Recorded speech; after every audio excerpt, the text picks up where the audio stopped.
Oleh karenanya menjaga lidah ini memang berat. Sehingga dalam satu hadis lain Nabi bersabda, al-jannatu mustaqatun ila arba'ati nafar. Surga rindu, surga kangen kepada 4 macam manusia. Ini model. Biasanya manusia yang kepengen benar masuk surga, ini malah surganya yang rindu, kangen benar kepengen dimasuki oleh 4 macam manusia. Siapa mereka? Pertama, taliyil Quran. Orang yang gemar, hobi membaca Al-Quranul Karim. Orang yang gemar membaca Al-Quran dirindukan oleh surga. Apa membaca sekedar membaca?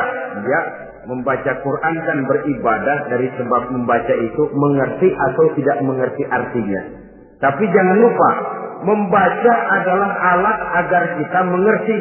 Mengerti adalah sarana agar kita bisa mengamalkan dengan baik. Itu maksudnya. Baca Al-Quran agar kamu mengerti isinya. Kalau sudah kamu mengerti isinya, kamu bisa mengamalkannya dengan baik. Jadi semua pun yang dimaksud di sini adalah orang yang gemar membaca Al-Quran, tapi prosesnya setelah membaca, orang mengerti. Sebab orang hanya bisa mengerti kalau dia sudah membaca. Kemudian apabila mengerti, dia terdorong untuk mengamalkan. Tahlil Quran bukan hanya orang yang sekedar gemar membaca Al-Quran, tapi juga yang membawa gaya hidup yang Qurani.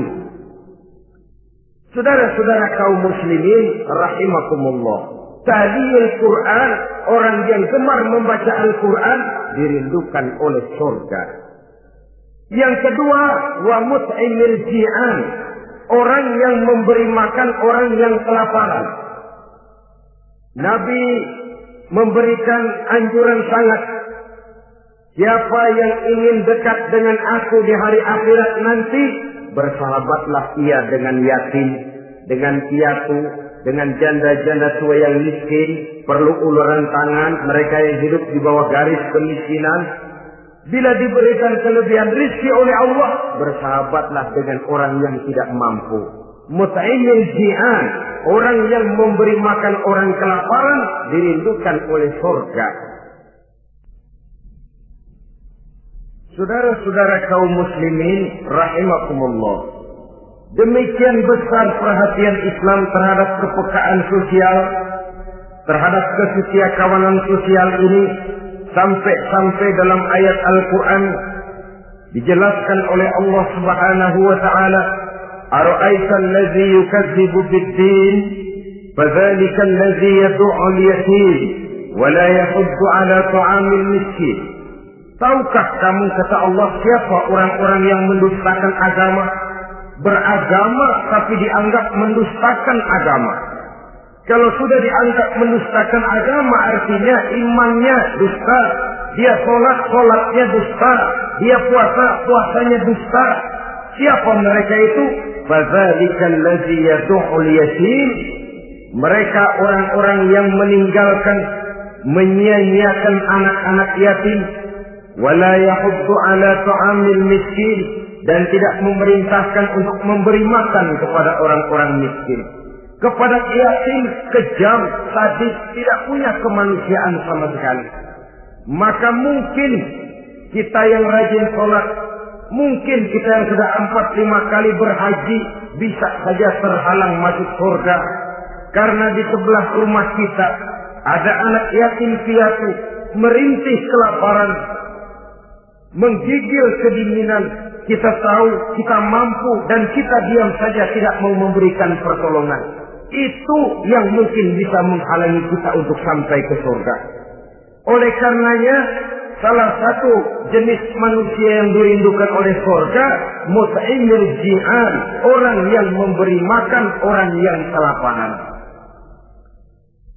Yang ketiga, orang yang dirindukan oleh surga, wasa'imina fi Ramadan, orang yang melaksanakan ibadah puasa di bulan suci Ramadan.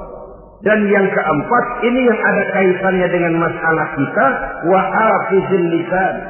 Salah satu manusia yang dirindukan oleh surga ialah orang yang pandai menjaga lidahnya. Artinya dia bisa menempatkan diri. Kapan waktunya bicara, kapan waktunya diam. Orang bilang memang kalau bicara itu perak, diam itu emas. Maksudnya diam lebih berharga daripada bicara. Tapi orang memang harus pandai menempatkan diri. Artinya tahu kapan waktunya bicara, kapan mestinya diam. Kalau waktu diam dia bicara, namanya dia tidak tahu diri. Kalau harus bicara dia diam, dia namanya juga tidak mau menyampaikan sesuatu yang seharusnya dia sampaikan. Sama saja ada orang bilang sedikit bicara banyak bekerja. Sebenarnya harus seimbang. Banyak bicara harus banyak bekerja. Biasanya kalau sedikit bicara banyak bekerja itu dua kemungkinan. Kalau nggak main catur, maling. Yang namanya maling bicaranya sedikit. Maling buka jendela lalu berbisik sama temennya, udah tidur. Ngomongnya segitu, selebihnya dia kerja serapi-rapinya. Sebaliknya, banyak bicara, sedikit kerja, bahkan nggak pernah kerja, orang gila. Coba saja lihat orang gila, ngomong melulu, kerjanya nggak ada.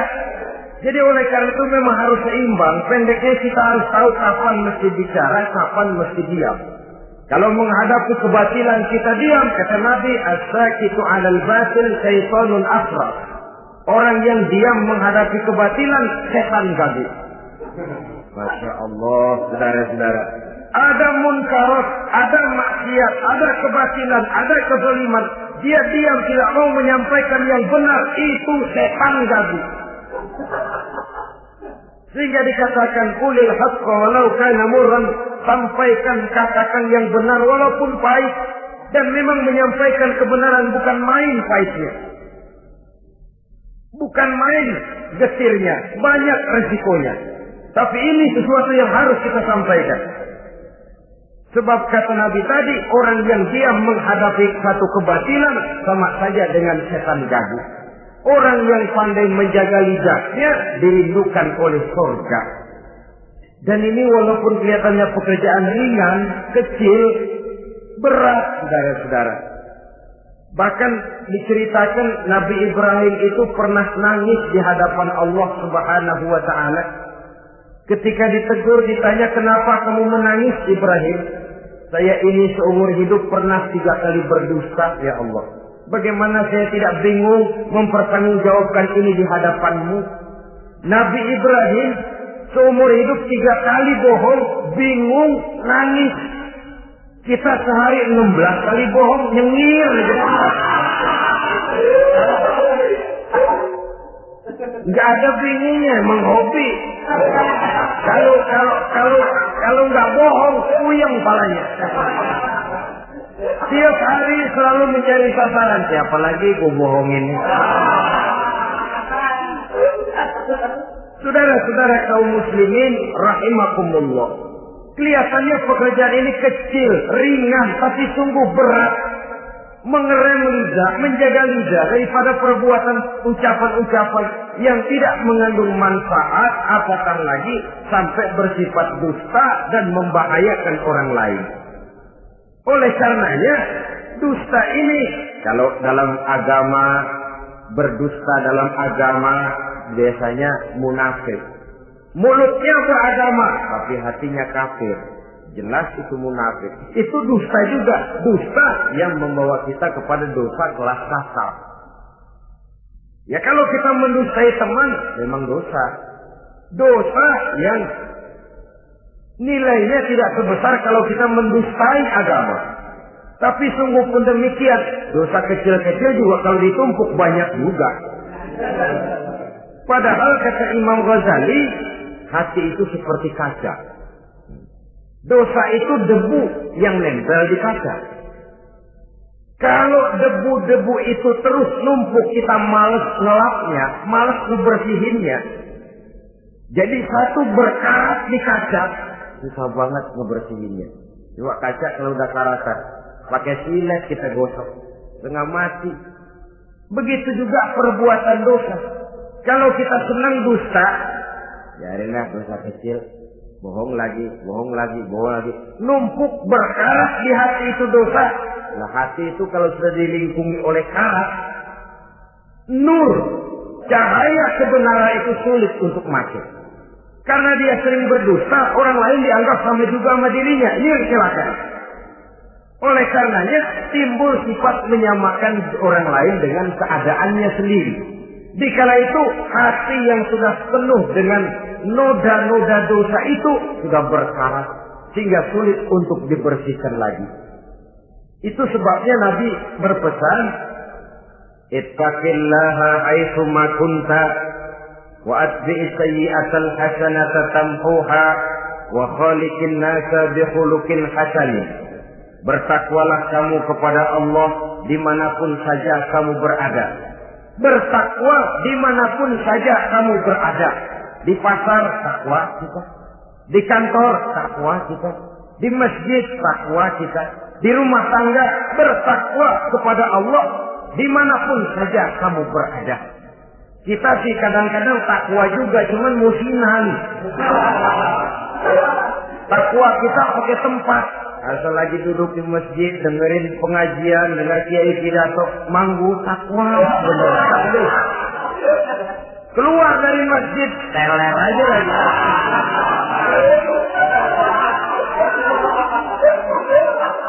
Takwa juga kita cuma pakai tempat. Nabi pesan dimanapun kamu berada, ittaqillah haitsu ma kunta. Bertakwalah kepada Allah dimanapun saja kamu berada. Wa atbi'i sayyi'atal hasanah tamhuha.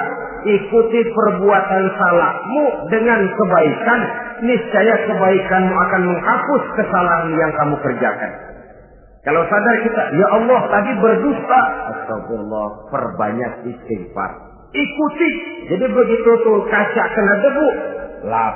Kena debu lagi, dilap lagi. Kena debu, dilap lagi. Insya Allah tidak sampai berkarat.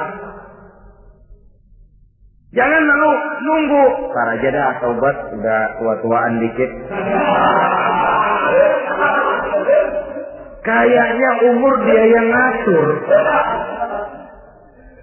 Saudara-saudara, oleh karenanya ikuti perbuatan salah dengan kebaikan. Terselip kita berbuat salah, iringi dengan sedekah.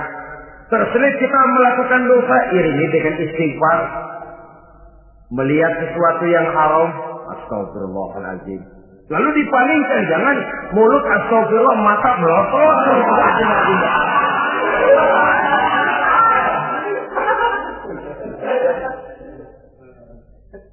Wa khaliqin nasa bi khuluqin hasanin, dan bergaulah dengan manusia mempergunakan akhlak yang baik.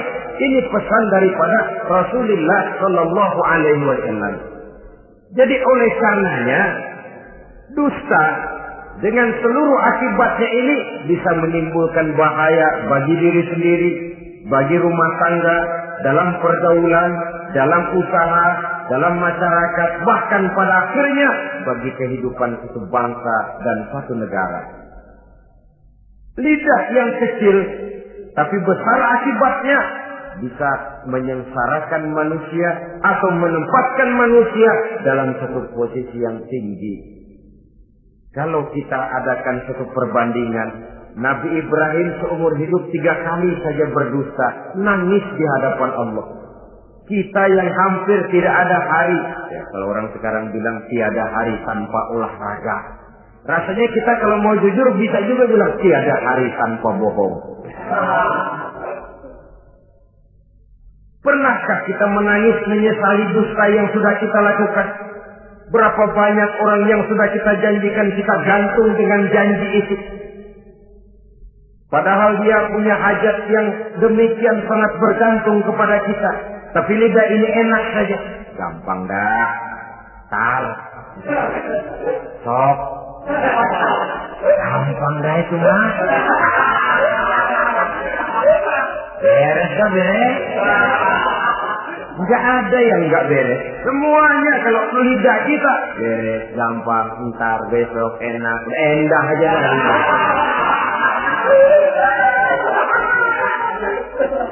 Habis orang kita gantung dengan harapan. Padahal kita tidak bermaksud memberikan harapan itu. Sementara kita melangkah melenggang dengan senyum, sedang orang lain menggerutu. Saudara-saudara kaum muslimin rahimakumullah, ini pada gilirannya akan kembali penyakitnya kepada diri kita juga. Menyuburkan watak munafik, mengucilkan kita dari dalam pergaulan, dan menjauhkan kita daripada ketenangan hidup. Karenanya dusta memang berbahaya. Dalam perjuangan, dusta akan menimbulkan watak pengkhianatan. Dusta juga bisa menyebabkan munculnya musuh-musuh dalam selimut, yang pura-pura berteriak membantu perjuangan tapi di belakang mencari titik kelemahan kita. Oleh karenanya, mencari teman yang bisa diajak tertawa itu gampang. Mencari teman yang mau diajak menangis itu sulit. Mencari teman yang mau diajak nyanyi banyak. Tapi mencari teman yang mau diajak berkeluh kesah itu yang langka. Oleh karenanya, di dalam kehidupan ini untuk menjaga lingkungan pergaulan, mari kita berusaha untuk menjaga lidah dengan sebaik-baiknya.